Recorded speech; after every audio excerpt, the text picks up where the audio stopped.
सो हे people, आज हम पढ़ेंगे डायरेक्ट टैक्स लॉ, वो भी इस बुक में से। इसके ऑथर हैं VP Gaur, Pooja Gaur and Rajiv Puri. And ये जो हमारा सब्जेक्ट है वो पीयू बीकॉम 6th सेम में है। एंड इसका आज हम करेंगे फर्स्ट लेसन का एक छोटा सा topic, deemed income. And first lesson का नाम है aggregation of income. Aggregation means total of income. And so start करते हैं। डीम्ड इनकम के लिए मैंने ये छोटी सी बकेट रेडी करी है एंड स्टोरी की तरह समझेंगे एंड बहुत जल्दी समझ आ जाएगा। बट एग्जाम में लिखने के लिए आपको थोड़ा बहुत नोट्स को पढ़ना पड़ेगा, क्योंकि लॉ के अंदर हम कहानियां बना के नहीं लिख सकते, उसके अंदर लॉ वाली ही लैंग्वेज लिखनी पड़ती है। ओके, सो डीम्ड इनकम्स बेसिकली होता क्या है, वो अज्यूम्ड इनकम्स होती हैं कि हाँ हमने मान लिया कि इसी बंदे की इनकम होगी। ठीक है, फॉर एग्जाम्पल जैसे आप मान लेते हो कि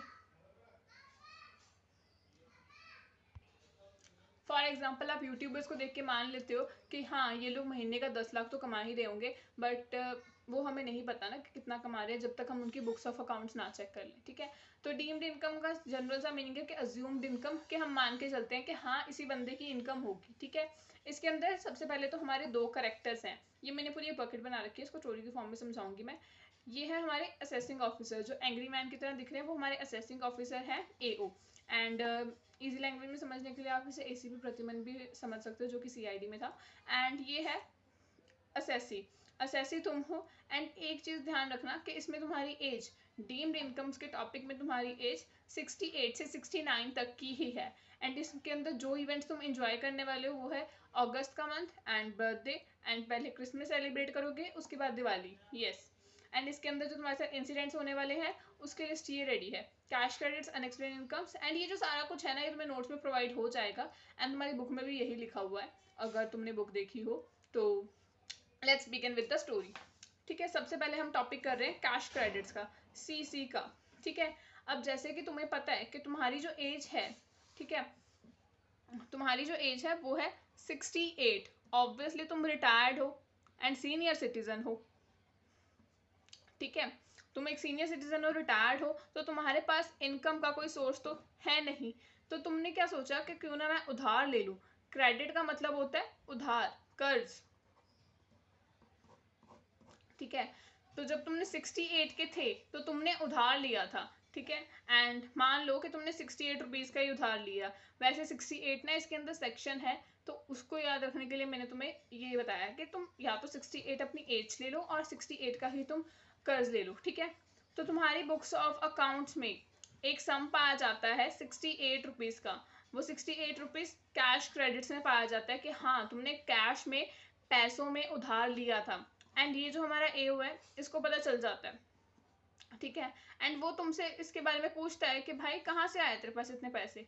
ठीक है, तो तुम उसको कोई एक्सप्लेनेशन देते हो कि हाँ मैंने यहाँ से उधार लिए थे, वहाँ से उधार लिए थे, बट उसको वो सेटिस्फैक्ट्री नहीं लगती है। तो वो तुम्हें ऑब्वियसली, तुम्हारे अगर तुम्हें उसे सेटिस्फैक्ट्री नहीं लगती है तो वो नहीं मानेगा उस चीज़ को। एंड इस बेसिस पे वो दो चीज़ें अज्यूम करेगा कि जब हमें नहीं पता होता कि इनकम आई कहाँ से है, तो हम दो चीज़ें अज्यूम करते हैं। या तो ये बिजनेस की इनकम हो सकती है, क्योंकि देखो बिजनेस में ना हम मल्टीपल इनकम्स रिसीव करते हैं, तो उसका कहीं ना कहीं जो छोटी मोटी इनकम्स होती है ना, उसको हम कहीं ना कहीं मिसक्लेनियस में डाल सकते हैं, but in the head of business. ठीक है, एंड या फिर तुम्हारी अदर सोर्सेज में हो सकती है। अगर तुमने पिछले सेमेस्टर में पढ़ा हो तो 5 तरह की इनकम्स होते हैं, 5 हेड्स होते हैं इनकम के। तो उनके उन्हीं में से ये 2 हेड्स हैं, बिजनेस और अदर सोर्सेज। ठीक है, एंड ऑब्वियसली बात है अगर तुम बिजनेस कर रहे हो तो बिजनेस कम्युनिटी में से ही आएगी ना तुम्हारी बिजनेस इनकम। बिजनेस कम्युनिटी में से आएगी तुम्हारी business income, and other sources में से आ सकती है तुम्हारी कोई भी इनकम। तुमने बैटिंग करी हो, हॉर्स रेसिस में कुछ जीता हो, तो वो सब कुछ तुम्हारा अदर सोर्सेज में आएगा। ठीक है, तो तुम AOE ने पूछा कि क्या तुम बिजनेस करते हो, तो तुमने कहा नहीं मैं बिजनेस नहीं करता। तो ये जो बिजनेस अमाउंट वाला था कि बिजनेस से आई है ये कैश क्रेडिट, तो वो भी कट गया। एंड फिर उसने अज्यूम करा कि अदर सोर्सेज में से ही आई है, एंड जो कि फिर इसका नतीजा ये निकला कि उसे तुम्हारी ही इनकम माना गया कि हाँ ये किसी और की इनकम नहीं है, ये तुम्हारी ही इनकम है। एंड इसका टैक्स तुम्हें प्रीवियस ईयर में ही देना पड़ेगा, जिस ईयर में इस कैश क्रेडिट को डिटेक्ट किया गया है। ठीक है, अगर मैंने 2014 में डिटेक्ट किया कि हाँ तुम्हारे अकाउंट में 68 रुपीज़ हैं, ठीक है, तो तुम्हें उसी साल उसके ऊपर टैक्स देना पड़ेगा। अच्छा, ये सब कुछ डीम्ड इनकम्स का क्यों इतना वो होता है कि हाँ क्यों करते हैं इतना डीम्ड इनकम्स? टैक्स की चोरी करने के लिए। जी हाँ, आप टैक्स के चोर हैं, टैक्स पे ना करने के लिए आप ये सब कुछ यूज करते हैं, ठीक है। तो अब अल्टीमेटली जब डिटेक्ट हो ही गया तो उसके ऊपर टैक्स तो पे करना ही पड़ेगा। तो कैश क्रेडिट्स आते हैं हमारे सेक्शन 68 में।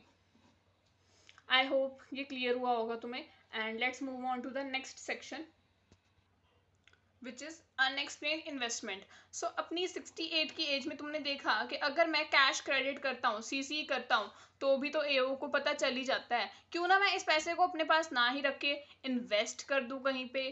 क्योंकि देखो, हाथ में पड़ा हुआ पैसा कभी भी ग्रो नहीं करता, बट इन्वेस्ट जब कर दोगे तो वो ऑब्वियसली ग्रो करेगा। तो तुमने इन्वेस्ट तो कर दिया, ठीक है, 69 की एज में जाके तुम ग्रो हुए, ठीक है, एंड तुमने इन्वेस्ट किया, और तुमने इन्वेस्टमेंट कितने रुपीज की करी है? 69 रुपीज की।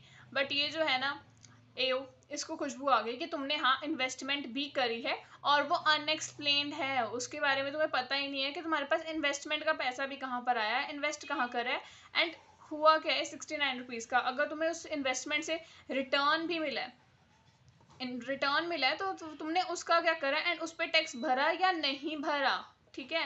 क्योंकि ये जो है ना, ये पुलिस वाला है एंड तुम एक चोर हो जो टैक्स की चोरी कर रहे हो। एंड जब भी इसको पता चलेगा कि तुम टैक्स की चोरी कर रहे हो, वो तुमसे एक्सप्लेनेशन मांगेगा ही मांगेगा, ठीक है। एंड अगर तुम तो उसको एक्सप्लेनेशन दे देते हो फिर ठीक है, बट इतना भी ठीक नहीं है, उसका सेटिस्फाई होना ठीक है, ठीक है।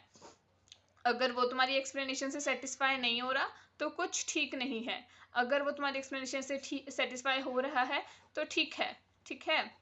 एंड अगर तुम एक्सप्लेनेशन नहीं दे रहे हो तो भी कोई महान काम नहीं कर रहे हो, सेटिस्फाई तो वो फिर भी नहीं हो रहा, ठीक है। तो इसको पता चलता है कि तुम्हारे पास 69 रुपीज़ की इन्वेस्टमेंट है जो कि तुम एक्सप्लेन नहीं कर रहे हो, अनएक्सप्लेन इन्वेस्टमेंट है, तो वो भी उसी ईयर के अंदर तुम्हें उसके ऊपर टैक्स देना पड़ेगा and it will be deemed to be and assumed to be. एक चीज याद रखना, इसमें लॉ के पेपर में अज्यूम्ड मत लिख कर आना, डीम्ड ही लिखना, ठीक है, क्योंकि इंग्लिश का पेपर नहीं है ना। तो deemed to be your income and you are liable to pay tax on it, ठीक है। तो अनएक्सप्लेन्ड इन्वेस्टमेंट में हमने यही समझा कि 69 की एज में जाके तुमने एक इन्वेस्टमेंट करी जो कि अनएक्सप्लेन थी, ठीक है, तुम्हें नहीं पता तुमने 69 रुपीज़ कहाँ से लिए, ठीक है, उसको कहाँ इन्वेस्ट किया, वहाँ से कितना रिटर्न आया, और तुमने एओ को, असेसिंग ऑफिसर को कोई एक्सप्लेनेशन नहीं दी, ठीक है। एंड अगर दी है तो उसको सेटिस्फाई नहीं लगी, then ultimately it is deem to be your income and जिसके ऊपर तुम्हें ही टैक्स पे करना पड़ेगा, गॉट इट, ठीक है। सो इतना सब कुछ होने के बावजूद भी तुम इतने ज़्यादा ढीठ रहे अपनी 69 की एज में, कि जहाँ पर अगस्त में सब लोग बारिश का एंजॉय कर रहे थे, तुमने सोचा कि मेरी इन्वेस्टमेंट भी पता चल जाती है एओ को, ठीक है। इसको एंग्री मैन बनाते थे ताकि ये एओ को रिप्रेजेंट करता रहे, ठीक है, कि मेरी इन्वेस्टमेंट भी एओ को पता चल जाती है, ठीक है, क्रेडिट्स भी एओ को पता चल जाते हैं, ना तो मैं पैसा अपने पास रख रहा हूँ, ठीक है, ना इन्वेस्ट कर रहा हूँ, मैं कुछ खरीद लेता हूँ इस पैसे से, ठीक है। तो 69 की एज में तुमने ये दोबारा एक और कांड किया है, ठीक है, वो भी अगस्त के महीने में, which is 69A, got it, ठीक है, 69A। अगस्त के महीने में तुमने बारिश एंजॉय नहीं की, तुम चले गए अपनी इस पैसे को इन्वेस्ट करने, मनी, पैसों से कुछ खरीदने। तो यहाँ पे तुमने क्या खरीदा? ज्वेलरी, ठीक है, आर्टिकल्स खरीद लिए, ठीक है, एंड बुलियंस खरीद लिए, ठीक है, कि हाँ जो भी मेरा पैसा है या तो मैं ज्वेलरी पहन के इन्वेस्ट कर देता हूँ, ठीक है, घर में बढ़िया बढ़िया आर्टिकल्स रख लेता हूँ, बुलियंस रख लेता हूँ, ठीक है, तो किसी को पता ही नहीं चलेगा। बट ऑब्वियसली ये एओ को तुम्हारे सब कुछ बॉडी लैंग्वेज का पता है एंड ये फिर से तुम्हारे पास आ गया कि भाई तूने ज्वेलरी खरीदी है, बहुत अच्छी है, आर्टिकल्स भी बहुत अच्छे हैं, बिलियंस भी खरीदे हैं, वाओ, पर इसके लिए तेरे पास पैसा आया कहाँ से, ठीक है, क्योंकि तुम तो रिटायर्ड हो ना, you are not working, you don't have any source of income, ठीक है, पेंशन के पैसे से भी कितना कुछ ही खरीद लोगे, ठीक है। तो ऑब्वियसली वो पूछता है कि कहाँ से आया पैसा। अब तुमने उसको एक्सप्लेनेशन देने की कोशिश करी, उसको सेटिस्फाइंग लगी ही नहीं, ठीक है, एंड उसके बाद तुमने ड्रॉप कर दिया कि भाई मुझे देनी ही नहीं इसको सेटिस्फेक्शन, जो करना है कर ले, ठीक है, एक्सप्लेनेशन देनी ही नहीं है, जो करना है कर ले। तो उसने वही किया जो उसका करना बनता था, उसने वही इनकम डीम्ड कर दी तुमके ऊपर, तुम्हारे ऊपर, कि हाँ भाई ये तेरे ही पैसे हैं, चल मान लिया मैंने, अब तो इस पे मुझे टैक्स दे, ठीक है, बहुत कर ली शॉपिंग, अब इसके ऊपर टैक्स पे कर। ओके, तो अनएक्सप्लेन मनी में तुमने क्या किया, तुमने 69 की एज में, सेम ईयर में, अभी तुम्हारा बर्थडे नहीं आया, ठीक है, तो उस पर तुमने अगस्त में ही ना क्या करा, बारिश एंजॉय ना करके तुम चले गए शॉपिंग पे, वहां से तुमने ली ज्वेलरी, घर के लिए बढ़िया बढ़िया आर्टिकल, सामान जो डेकोरेटिव होता है, ठीक है वो, और बुलियंस लिए, ठीक है। एंड वहां पे तुम्हारे पीछे पीछे आया एओ, एंड उसने चेक करा कि हाँ ज्वेलरी भी अच्छी है, आर्टिकल्स भी अच्छे हैं, बुलियंस भी अच्छे हैं, बट इनके लिए पैसा आया कहाँ से, एक्सप्लेनेशन दी तुमने, एक्सप्लेनेशन उसको पसंद आई नहीं, ठीक है, फिर तुमने एक्सप्लेनेशन देना छोड़ ही दिया, ठीक है, तो उसने मान लिया कि हाँ भाई ठीक है तेरे ही पैसे हैं, पर इस पर मुझे तो टैक्स दे, ठीक है, दैट्स इट।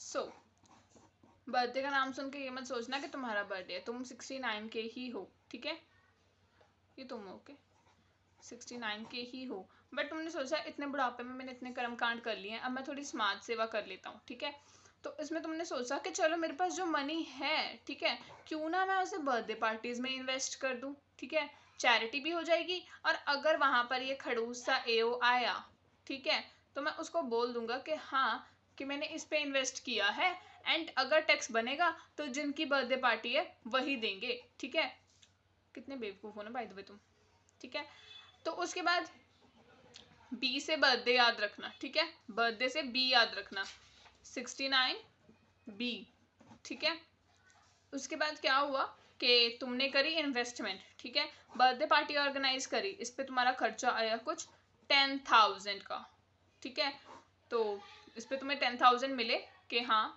तुमने इन्वेस्टमेंट करी थी, तो तुम्हें इस पे 10,000 मिले, ठीक है, तो तुमने सोचा कि चलो बुक्स ऑफ अकाउंट में BOA में शो तो करने हैं, इस बार टैक्स भर देता हूँ, लेकिन लेकिन लेकिन पूरा नहीं भरूंगा, ठीक है, 10,000 की इनकम थी, ठीक है, उसके ऊपर तुमने 8,000 ही दिया, ठीक है, बाकी का 2,000 कहाँ गया, ठीक है, अब ये पूछने तो एओ आएगा ना कि भाई तूने, तेरी इन्वेस्टमेंट तो 10,000 की थी, ठीक है, टैक्स तो 8,000 पे भर रहा है, मतलब बुक्स ऑफ अकाउंट्स में तो शो 8,000 कर रहा है, तो बाकी के 2,000 का कौन सा अचार डाला है वो हमें भी टेस्ट करवा। ओके, सो इसे हम क्या कहते हैं, रॉन्ग इन्वेस्टमेंट, ठीक है, रॉन्ग इन्वेस्टमेंट, या फिर इसे कहो कि तुमने गलत शो करा, ठीक है, फॉर एग्जाम्पल जब तुम्हारी मदर तुम्हें कोई चीज़ लेने के लिए भेजती है, वो चीज़ आती 19 रुपीज़ 15 या फिर 16 रुपीज़ की आती है, लेकिन जो रेस्ट ऑफ द बैलेंस होता है वो तुम कहीं ना कहीं एग्जाम्प्ट कर देते हो ना कि वापस करने के, तो वैसा ही है ये, ठीक है, रॉन्ग इन्वेस्टमेंट मतलब प्रॉपरली पूरा खर्चा ना बताना, प्रॉपरली जितना आपने मनी थी आपके पास, इन्वेस्टमेंट थी, वो पूरी सही ना बताना, काट कर बताना, ठीक है, जस्ट लाइक अमीर लोग अपनी सैलरी बताते हैं टैक्स की चोरी करने के लिए, आधी बताते हैं या कम बताते हैं, ठीक है, तो तुमने 69 की एज में जाके सोचा कि मैं समाज सेवा करता हूँ, लोगों के बर्थडे पार्टीज ऑर्गेनाइज करता हूँ, ठीक है, लेकिन जो खर्चा आया एंड जो भी अमाउंट यूज हुई उसमें तुमने वो आधी डिस्क्लोज करी, which is a wrong investment और अनएक्सप्लेन्ड और नॉट फुल्ली डिस्क्लोज्ड इन्वेस्टमेंट, ठीक है। सो 69 की एज में तुमने सोचा कि एओ तो आता जाता रहेगा, ठीक है, पर मैं तो क्रिसमस मनाऊंगा ना, ठीक है, क्रिसमस तो एक ही बार आता है ना, एओ तो हर बात पे आ जाता है, ठीक है, मैं क्रिसमस मनाऊंगा, तो तुम क्रिसमस की शॉपिंग करने के लिए चले गए, ठीक है, अब शॉपिंग में क्या होता है, खर्चा, ठीक है, एंड खर्चा को हम इंग्लिश में क्या कहते हैं, एक्सपेंडिचर, ठीक है, कितना पैसा उड़ाया, ठीक है, तो तुम क्रिसमस की शॉपिंग के लिए चले गए, ठीक है, लेकिन लेकिन लेकिन ठीक है, तुमने शॉपिंग करी 6,000 की, ठीक है, तुम बता रहे हो कि मैंने 3,000 की करी, ठीक है, जैसे कि हम घर पे बताते हैं ना कि हम ये 10,000 के जूते नहीं लाए हैं, 1,000 रुपए के लाए हैं, उसी तरीके से, ठीक है, बट सेंटा क्लॉज के आने से पहले, सेंटा क्लॉज के आने से पहले कौन आ गया, एओ, ठीक है, क्योंकि एओ इसको क्रिसमस विश करने तो आया नहीं है, वी ऑल नो कि एंग्री मैन कुछ नहीं कर सकता अ पार्ट ऑफ अनसेटिस्फाई होने के, ठीक है, तो ये एओ ने पूछा कि भाई ये अनएक्सप्लेन्ड एक्सपेंडिचर तो बता कि तूने 3,000 बता रहा है तो बट तूने खर्चा 6,000 का करा है, तो ये क्या सीन है, ये कौन सा मैथ्स है, ये कौन से कैलकुलेटर पे कैलकुलेशन करी है, ठीक है, तो ये एक्सप्लेनेशन देता है उसको, जो कि उसको पसंद नहीं आती, ठीक है, उसके बाद वो सोचता है कि हटाओ यार इसको, मुझे तो क्रिसमस सेलिब्रेट करना है, तो वो एक्सप्लेनेशन देता ही नहीं है, दैट इज कि वो अनसेटिस्फाई ही है हमारा एओ, ठीक है, एओ जो है वो अनसेटिस्फाई है, एंड वो जाते जाते ना तुम्हें गिफ्ट देके जा रहा है, ठीक है, क्या गिफ्ट देके जा रहा होगा, डीम्ड इनकम दे के जा रहा है कि भाई ये तेरी ही इनकम है ना, चल तो इस पे मुझे ना टैक्स पे कर दियो, ठीक है, उसको मैं अपना रिटर्न गिफ्ट समझ लूंगा, ठीक है। मैंने तुझे गिफ्ट दिया कि ये तेरी डीम्ड इनकम है, ठीक है, उसके रिटर्न गिफ्ट में मैं तू मुझे टैक्स पे कर दियो, ठीक है। सो अब बोलो हैप्पी क्रिसमस, ठीक है। तो 69C, ये कौन सा सेक्शन पढ़ा अभी हमने? 69C, okay. सो चलो 69 की एज में तुम सोचते हो कि चलो मेरा क्रिसमस तो जैसा जाना था चला गया, ठीक है, बट मेरी जो दिवाली है वो तो बढ़िया जानी चाहिए, ठीक है।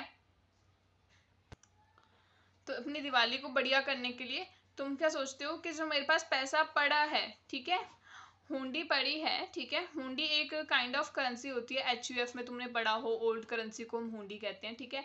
तो क्यों ना मैं दिवाली गिफ्ट की जगह मैं हुंडी ही दे दूं, क्योंकि अगर मैं गिफ्ट पे खर्चा करता हूँ, कुछ भी करता हूँ, वो AO को पता तो चल ही जाता है, ठीक है, क्योंकि AO यहाँ पे हमारा कौन है? विलन है, ठीक है, बट हीरो तुम भी नहीं हो, तुम चोर हो, ठीक है, क्योंकि तुम टैक्स ही वेट कर रहे हो, ठीक है। तो दिवाली पे हुंडी की पेमेंट करती है, ठीक है। अब तुमने यहाँ पे गलती क्या करी कि भाई तुम चेक से भी तो कर सकते थे। अब यहाँ पे ये मत कहना कि गूगल पे वगैरह भी तो यूज कर सकते थे, नहीं, यहाँ पे हम गूगल पे ऑनलाइन मनी ट्रांजैक्शंस की बात नहीं करने वाले, हम वो बात अलग है, हम ऑनलाइन पढ़ रहे हैं, बट यहाँ पे ऑनलाइन ट्रांजैक्शंस की बात नहीं कर रहे, ठीक है।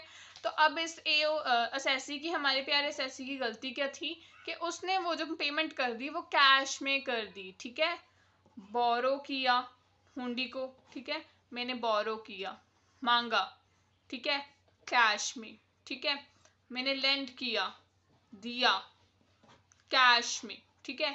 तो मेरी गलती ये थी कि मैंने कैश में किया, अगर मैं चेक में करती तो मैं बच जाती, ठीक है। तो अब इस AO को पता चल गया कि हाँ भाई कैश में पेमेंट की है, तो ये मुझसे एक्सप्लेनेशन मांगते हैं। पहले मैंने कहा मैं एक्सप्लेनेशन दे ही नहीं दी, क्योंकि ये सेटिस्फाई तो होता ही नहीं है, ठीक है, इसको कोई भी एक्सप्लेनेशन देता है तो वो सेटिस्फाई नहीं होता, ठीक है। तो मैंने सोचा लेट मी ट्राई, क्या पता इस बार सेटिस्फाई हो जाए वो मेरी एक्सप्लेनेशन से, ठीक है, बट स्टिल इस बार भी वही हुआ, ही वॉज नॉट सेटिस्फाइड, इसलिए ये मेरी डीम्ड इनकम बन गई एंड वो मुझे दिवाली का गिफ्ट दे गया, डीम्ड इनकम। एंड अब रिटर्न में मुझे उसको गिफ्ट देने पड़ेगा टैक्स पे करके, ठीक है। उसने मुझे दिवाली का क्या गिफ्ट दिया? डीम्ड इनकम, कि भाई ये तेरी ही इनकम है, अब तो इसके ऊपर मुझे टैक्स पे कर, ठीक है। तो अब मुझे रिटर्न में उसको क्या गिफ्ट देना पड़ेगा? टैक्स, ठीक है। काफ़ी लोगों की बुक्स के अंदर ना आगे के वो जो टैक्स स्लैब्स वगैरह दे रखे हैं 1157 कुछ ऐसे हैं, तो उन्हें ना भी लर्न करो तो चलेगा, ठीक है। जो 68 69 की वाली जो है ना ये सेक्शंस, ये सारे डीम्ड इनकम्स के अंदर ही कवर होते हैं। लाइक तुमने अपनी 68 से लेके 69 की एज में जितने भी खर्चे करे या फिर जितने भी कांड या स्यापे करे हैं, वो सारे 68 और 69 में ही कवर होंगे। लाइक जो हमारी डीम्ड इनकम है वो तुम्हारी 68 से 69 की एज में कवर होगी। आई होप तुम्हें सेक्शंस लर्न हो गए होंगे, ठीक है। पहले हम फटाफट से इसकी क्विक रिवाइज करते हैं, रिवीजन करते हैं, ठीक है। और अब तुम लोग भाग मत जाना, क्योंकि मैं नोट्स भी प्रोवाइड कर दूंगी, क्योंकि समझ आना ही काफ़ी नहीं है, थोड़ा बहुत नोट्स से तुम्हें राइटिंग आइडिया हो जाएगा कि तुम्हें एग्जाम में अपने आंसर्स को प्रेजेंट कैसे करना है, ठीक है। क्योंकि तुम चाहे जहाँ से पढ़ लो, जितना मर्जी पढ़ लो, लेकिन जो एग्जाम में 3 घंटे में अच्छी धुआंधार वो कराएगा ना एग्जाम की पेपर प्रेजेंटेशन, मार्क्स उसी को मिलने वाले हैं, ठीक है। तो इसके अंदर सबसे पहले हमने क्या पढ़ा, हमारा टॉपिक क्या था, आज के हमारे गेस्ट थे डीम्ड इनकम, ठीक है, जो कि अज्यूम्ड इनकम है। उसके अंदर हमारे 2 कैरेक्टर थे, ठीक है, असेसिंग ऑफिसर, ठीक है, AO, एंड तुम थे असेसी, ठीक है, तुम्हारी एज है 68 से 69। हम पहले अगस्त के महीने में बारिश एंजॉय नहीं करी, बर्थडे पे हम बर्थडे एंजॉय नहीं कर पाए, क्रिसमस पे हम क्रिसमस एंजॉय नहीं कर पाए, एंड दिवाली पे हम दिवाली एंजॉय नहीं कर पाए। Keep one thing in mind, Christmas पहले सेलिब्रेट करेंगे एंड दिवाली बाद में सेलिब्रेट करेंगे, ठीक है। उसके बाद ये सारे इंसिडेंट्स हैं जो तुम्हारे साथ हुए हैं, ठीक है। सबसे पहले तुमने 68 की एज में, तुम्हें पता है कि तुम्हारे पास पैसा नहीं था, तो तुमने क्या करा, उधार ले लिया पैसा, ठीक है, 68 रुपीज़ का ही उधार लिया। 68 रुपीज़ मानो 1000 मानो 1000 मानो मिलियंस मानो, ठीक है, वो तुम्हारे ऊपर है, बट 68 याद रखना कि 68 की एज में लिया और 68 रुपीज़ का ही लिया है। ये सिर्फ सेक्शन याद दिलवाने की एक टेक्निक है, उसके अलावा कुछ नहीं है, ठीक है। एंड बट एओ को पता चल जाता है कि ये जो 68 रुपीज़ हैं तुम्हारी बुक्स ऑफ अकाउंट्स के अंदर पाए जा रहे हैं, ये तुम्हारे पास कोई अकाउंटेबिलिटी नहीं है कि ये आए कहाँ से है, ना तो तुम्हारा बिजनेस है जो वहाँ से आ गया, बट हाँ अब कुछ है नहीं है तो उसे अदर इनकम के अंदर अज्यूम कर लिया गया है, ठीक है। तो अब ये तुम्हारी डीम्ड इनकम है तो तुम्हें इसके ऊपर टैक्स पे करना पड़ेगा, ठीक है। नेक्स्ट है अनएक्सप्लेन्ड इन्वेस्टमेंट। 69 की एज में तुम ग्रो हो गए, तुमने सोचा कि मैंने अब कैश क्रेडिट जो लिया है वो मैं अपने पास नहीं रखूंगा, इन्वेस्ट करूंगा, ग्रो भी हो जाएगा, ठीक है, एंड अमीर भी बन जाऊंगा, बट वो तुमने अनएक्सप्लेन था कि तुम्हें पता ही नहीं कि तुम्हारे पास इन्वेस्ट करने का पैसा भी कहाँ से आया और कहाँ इन्वेस्ट करा है तुमने, ठीक है। तो उसके ऊपर भी असेसिंग ऑफिसर एओ तुमसे पूछेगा, एंड अगर उसके वो सेटिस्फैक्ट्री नहीं लगती है तुम्हारी explanation, then it will be deem to be your income and you will be liable to pay tax on that such income, ठीक है। एंड जिस भी ईयर में तुम्हारा ये सब कुछ डिटेक्ट हो रहा है ना, वहीं पे उसी ईयर में तुम्हें टैक्स फिल करना पड़ेगा, ठीक है। अनएक्सप्लेन मनी, जहाँ पे सब लोग बारिश एंजॉय कर रहे थे, तुमने क्या करा, घूमने चले गए, खर्चे करे, ज्वेलरी खरीदी, बुलियन खरीदे, ठीक है, एंड आर्टिकल्स खरीदे, ठीक है। तो तुम्हें असेसिंग ऑफिसर ने पूछा कि भाई कहाँ से आया, बढ़िया चीज़ें तो हैं बट आया कहाँ से, इतना पैसा तेरे पास, तो उसके ऊपर भी तुम्हारी डीम्ड इनकम लग गई क्योंकि वो तुम्हारी एक्सप्लेनेशन से सेटिस्फाई नहीं था, ठीक है। एंड नेक्स्ट इज दैट कि तुमने इन्वेस्टमेंट करी, बर्थडे के ऊपर इन्वेस्टमेंट करी, ठीक है, बट जितना खर्चा किया उससे कम बताया ताकि तुम टैक्स की चोरी कर सको, लेकिन वो एओ को पता चल गया एंड उसने पूरा तुम्हारा टोटल इनकम को कैलकुलेट किया एंड उसके ऊपर तुम्हारा टैक्स लगा दिया, ठीक है। एंड उसके बाद है तुम्हारे क्रिसमस पे जब तुम गए थे अनएक्सप्लेन्ड एक्सपेंडिचर करने, ठीक है, तो सेंटा क्लॉज से पहले एओ आ गया था, ठीक है, जिसने तुम्हें गिफ्ट दिया डीम्ड इनकम का कि भाई ये तेरी ही इनकम है, इसके ऊपर अब तुम मुझे रिटर्न गिफ्ट में टैक्स दियो, ठीक है। लास्टली वी सेलिब्रेटेड दिवाली, ठीक है। दिवाली के अंदर पेमेंट और हुंडी मनी की करी, ठीक है। हुंडी एंड दिवाली लास्ट में थोड़ा बहुत इंटरलिंक्ड है तो थोड़ा याद करने में इजी हो जाएगा, ठीक है। 69D, ठीक है। तो तुमने सोचा कि क्यों ना मैं अपने पास पैसा रखता ही नहीं, ना कोई खर्चा करता हूँ, दिवाली पे लोगों को बांट देता हूँ पैसा, ठीक है। तो तुमने गलती क्या की थी, कैश में दिया ना, चेक में दे देते तो भी चलता, कि वन थिंग इन माइंड, यहाँ पे अपनी ई कॉमर्स मत लगाना, ठीक है। एंड तो तुमने वो कैश में दिया तो वो एओ को पता चल गया, तुमने बोरो भी कैश में किया, दिया भी, लैंडिंग भी कैश में करी, देन वो एओ को पता चल गया एंड उसको एक्सप्लेनेशन सेटिस्फैक्टरी नहीं लगी, नाउ यू हैव टू पे money on tax on it, ठीक है। एंड बेसिक सा कंसेप्ट था एंड इसके अंदर यही था कि तुम एक्सप्लेनेशन दो या ना दो, the assessing officer will not be satisfied and any how वो तुम्हारी ही डीम्ड इनकम बन जाएगी एंड उस पर तुम्हें टैक्स देना पड़ेगा। एंड अब बात कर लेते हैं नोट्स की। वैसे ये जो एक्सप्लेनेशन बकेट्स है मैं इसका भी पीडीएफ दे दूंगी एंड नोट्स जो है वो तुम्हारी बुक में ही है, जो ये हाईलाइटेड पार्ट है ना सिर्फ इसी को पढ़ोगे, इसके अलावा कुछ नहीं, ठीक है। हाईलाइटेड पार्ट को ही पढ़ोगे एंड तुम्हारा हो जाएगा एंड पढ़ने से ही साथ के साथ याद हो जाएगा। And last but not the least, ये मेरी फर्स्ट वीडियो थी यूट्यूब पे एंड अगर तुम्हें थोड़ा सा भी लगा कि कुछ समझ आया है तो वो बताना कमेंट सेक्शन में एंड फर्दर टॉपिक्स के लिए भी डीएम कर देना, लाइक कमेंट सेक्शन में बता देना, और अगर कोई सजेशन देना चाहते हो तो वो भी दे देना। Thank you and have a healthy day, bye bye.